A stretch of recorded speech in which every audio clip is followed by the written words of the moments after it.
Hello guys, welcome back to another video. Today I'm going to try and do a recap between the first session, the first video, and now. Something pretty important to say. I did a lot of work. I did a lot of work. Actually, I have 10 days logged in the game right now. Like, for most players, it's logged in hours, but for me, and if I had to hazard a guess, probably Thomas and Hazel, maybe even Ellis, it's logged in days. Yeah, we're at days now.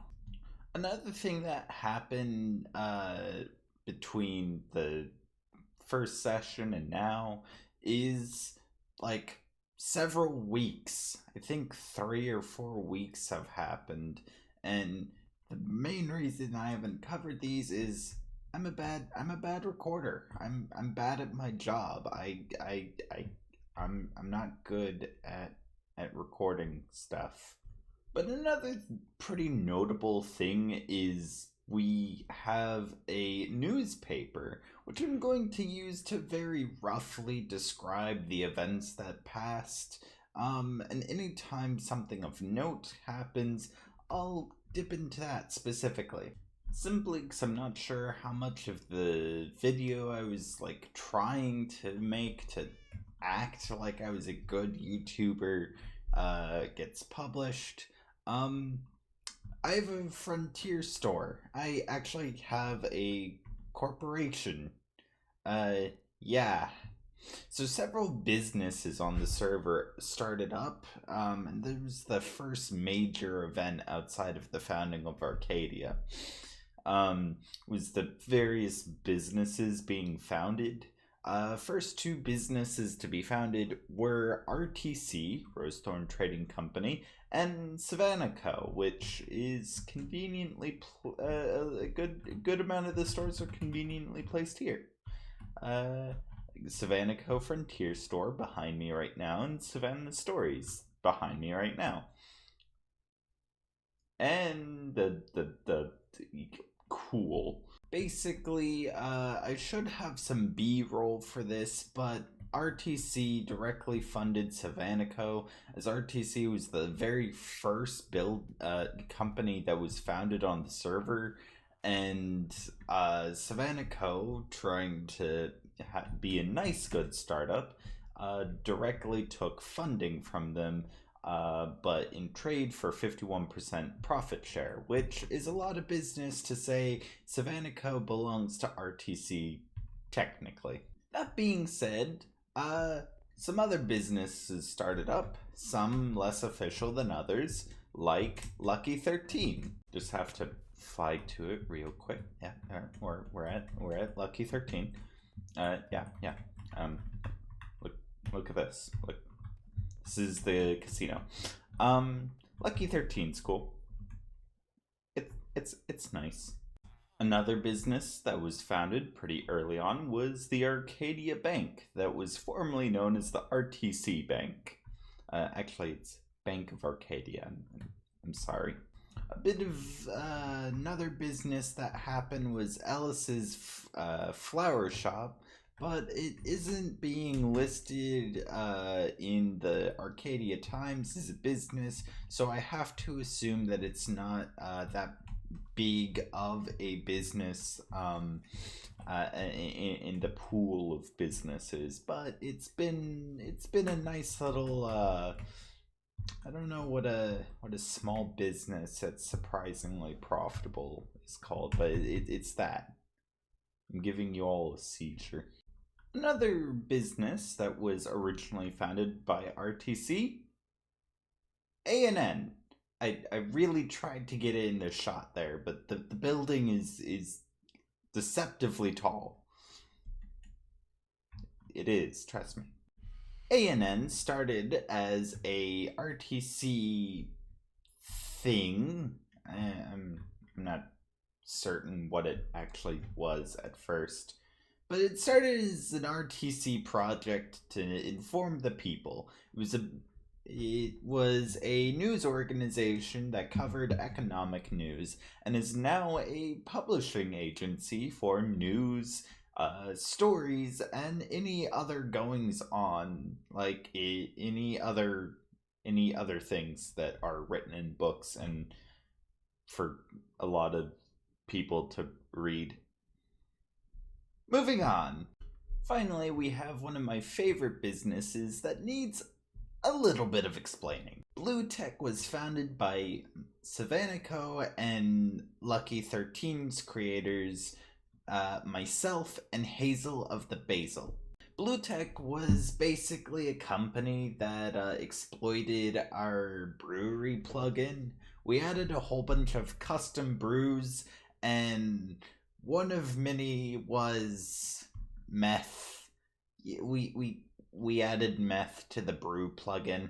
Blue Tech is a meth selling business that was pretty much founded on tons of really bad Breaking Bad jokes. Like, literally nothing but Breaking Bad jokes. So much so that we accidentally followed the plot of season 1 of Breaking Bad and actually are leading into season 2 and 3. That is how Breaking Bad influenced Blue Tech is. A short little bit of history on Blue Tech is that when it was first founded, it was founded in an attempt to bridge the gap between my meth business and Hazel's meth business, because I was selling really bad meth, but I had cornered the market because I bought all the resources. Fuck everyone else.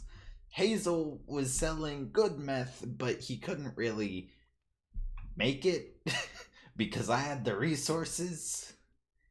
Yeah. Anyway, we had some gang wars. 1 or 2 deaths occurred, and essentially Hazel became the cook, and I became the businesswoman.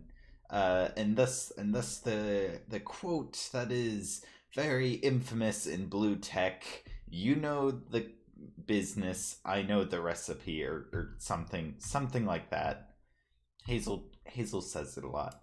I'm bad at cooking meth. The funny part about Blue Tech, in my opinion, is the fact that even though it's nothing but a whole bunch of bad Breaking Bad jokes, it's actually really good as far as a company, and it's actually showcasing a lot of our potential to accumulate money and property values, as well as just be a functional company. Because even though for the first really long time, for the first week and a half, it ran on 0 profits, and only now that we have a bank account that we're turning a profit, we're doing really well. Basically, Blue Tech needed to buy a whole bunch of super expensive resources to cook the meth, and now that we have it, we're basically able to corner the market and make tons, as well as my surprisingly good understanding of how to game property value and business value. Yeah, we're basically turning huge profits for surprisingly little work. Anyway, that's it for the company news and all that fun stuff. You might be wondering, Liz, you're in full enchanted netherite armor with an elytra. What the fuck? So yeah, I did some mining off screen. Basically what happened was during the many hours, many days really of gameplay that I just didn't record for one reason or another. It was primarily because I have downstairs neighbors and don't want to disturb them, and right now is one of the few times that I can actually record. I went netherite mining, and our nether is hell. Like, I'm aware of two. Oh Jesus, I can't F5 for anything. Jeez. Anyway, I'm aware that complaining about netherite mining isn't the beginning of the issues with me having full netherite and this series seeming more like a catch-up video. Uh, but you gotta sympathize with me. Our nether is hell. Like, Jesus, like, hold on, let me show you something. Just like, that's all there is. It's just nothing but suspended lava platforms and like I think I went into the nether once in one of my like wannabe attempts at making an actual video, but Jesus, I hate this nether so much. Obviously, we also beat the end. That's how we have the elytra. Um, which I recorded that, but I feel like there's a lot that needs to be caught up with, and like I'm gonna make a video that's just all the footage I recorded that was supposed to go into actually normal videos, and I'll post that after this. Bad at YouTubing. Anyway, one of the many things that also happened was we formed a government. Now, this is one of those many things that I actually know was covered really well, but again, I'm gonna be posting that collage video after this. So, yeah, originally Arcadia was supposed to be a strictly underground civilization that also ran on pretty much strictly anarchist capitalist like motives, like strictly profit and freedom. This didn't last long. We realized we needed some form of organization. Just very basic organization. Anyway, what started as every citizen of Arcadia gathering in this bar to discuss what to do with community funds turned into slow but sure civil development. And there's no laws at the moment.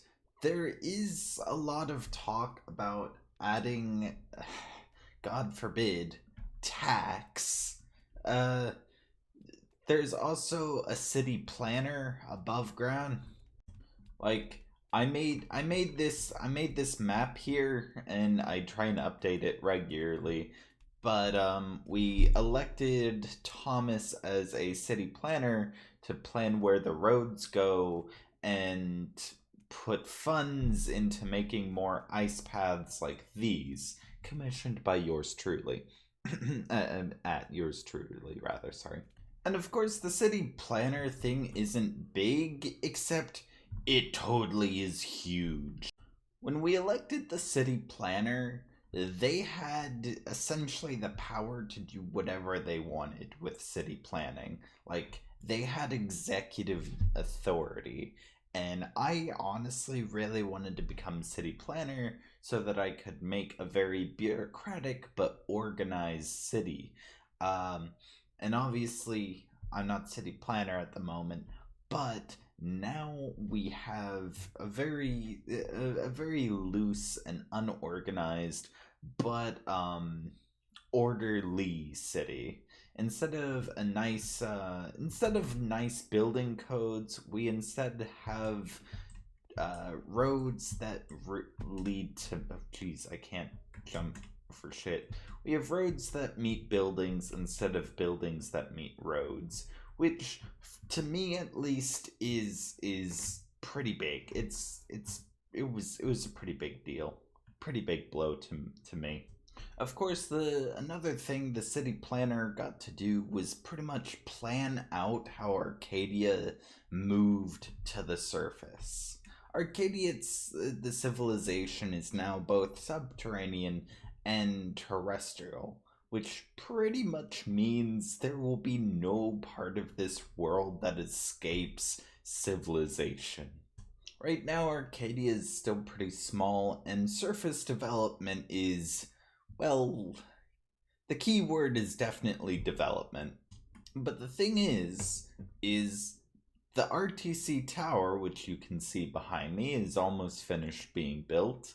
The town hall is in construction, and many other buildings are either completed or under works. And this all happened in the past, like, I want to say 3 to 4 days. A lot of it happening in the last 2 days. So I'm here for it. The one thing I fear is that some buildings may go incomplete. Like, I haven't seen anyone work on the RTC tower in about 2 or 3 days, which is vaguely concerning, but I have faith. I hold faith. Another building, one I'm actually in charge of, that while I'm not scared it will go unfinished, I'm just scared I personally won't finish it in a timely manner, is this masonry out here. It's very simple building. It's supposed to be a place where we can fill villagers in and have more trading hall space. Yeah. But like I said, I'm just worried I'm not gonna complete it in a timely manner. I'm pretty sure that will be done in the next, I'd say, day or two, depending on how active I am. Another pretty important development is, let me see if I can get in F. Come on, you can do it, Lizzie.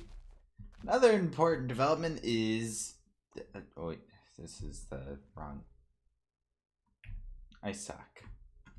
Another important development is this wonderful and also insanely ugly building, the Sky Bridge. I'm trying to stabilize.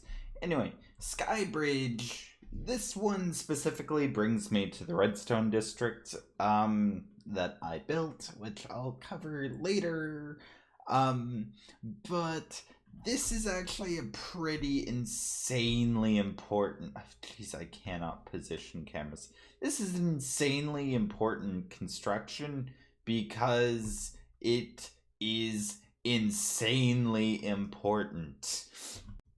Basically, this thing cut costs on trips in both time and resources.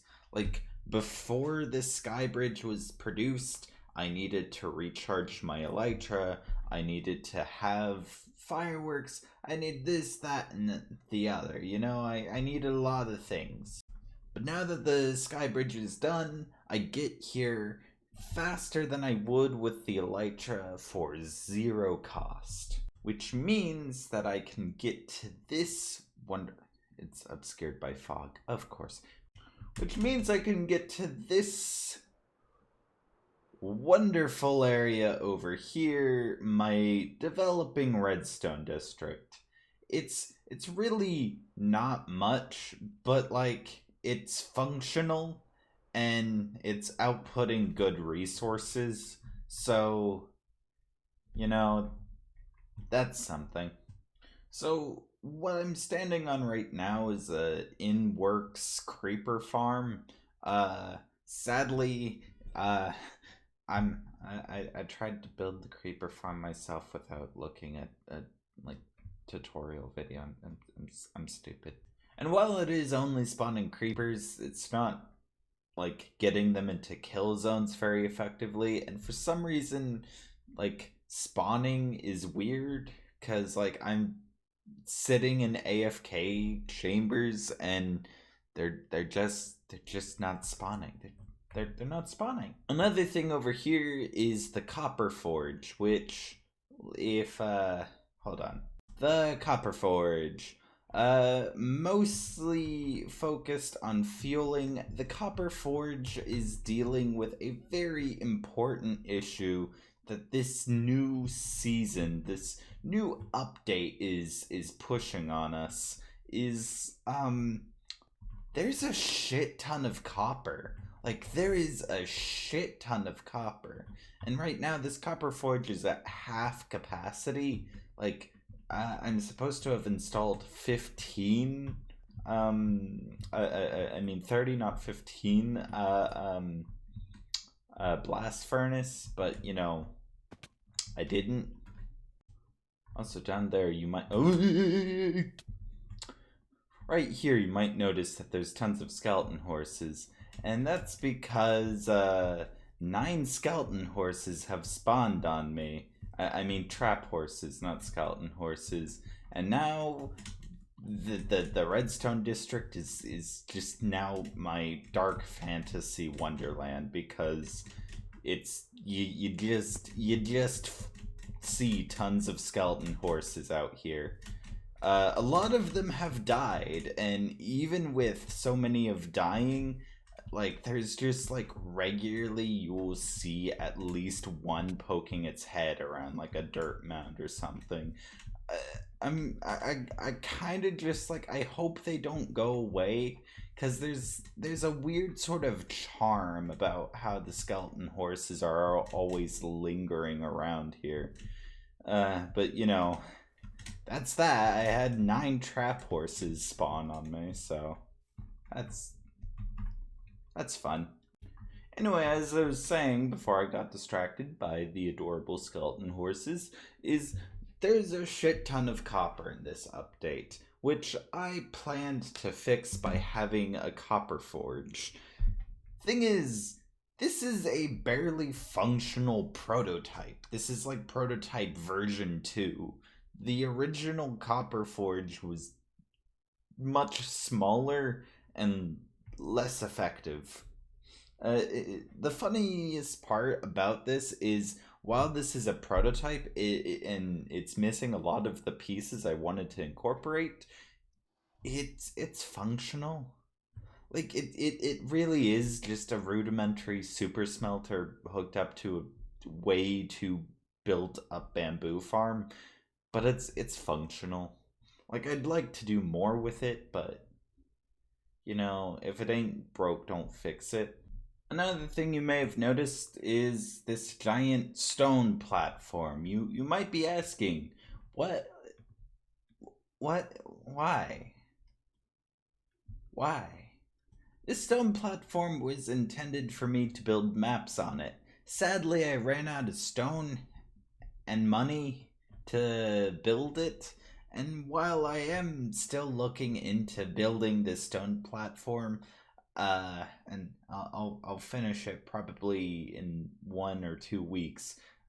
Some just like some when I have enough time to just buy a shit ton of stone. This is for map art. I wanna sell maps to people because I think maps look cool. All right, don't judge me. And obviously, the 2 structures behind me is a bee farm, like a bee wheat farm, like a wheat farm that uses bees. Yeah, and a rudimentary mob farm. There's obviously so much more that I want to show you that I just like either forgotten about during this video, or just don't have time to show you in this video. And I'm just sort of disappointed that I wasn't able to record all of these amazing creations, and like genuinely like some of the best things. I'm not going to try and scale this cliff. Anyway, some of the best things that have happened on the server so far. um I also have to sort of remember that this is more a server for me and my friends that I want to show you guys. And while I try and do like these sort of hermitcraft style videos that like showcase the server as it is right now, I can't really do that. I can't. I just I can't, because I don't know. It's a server for me and my friends, and I'm trying to balance both. Balance making cool videos for the internet, and being awesome for my friends, and it's kind of hard. It's hard to do both. Um, but I do my best, and I wanna definitely try and do better and more for you guys and my friends, and I wanna have my friends in these videos more because it's fun to record with them. And yeah, that's gonna be it for today's video. I'm sorry for the really weird one. I'm still gonna be posting like that collage of videos, and I'm not sure if I'm gonna post part two of session one before or after this, but that's coming. The like sessions are stupid long and like take all day to upload, so that's why I haven't been uploading them. Anyway, that's gonna be all for today's video. I'll see you later. This is Lizzie from OkSoStudios signing off. Bye bye.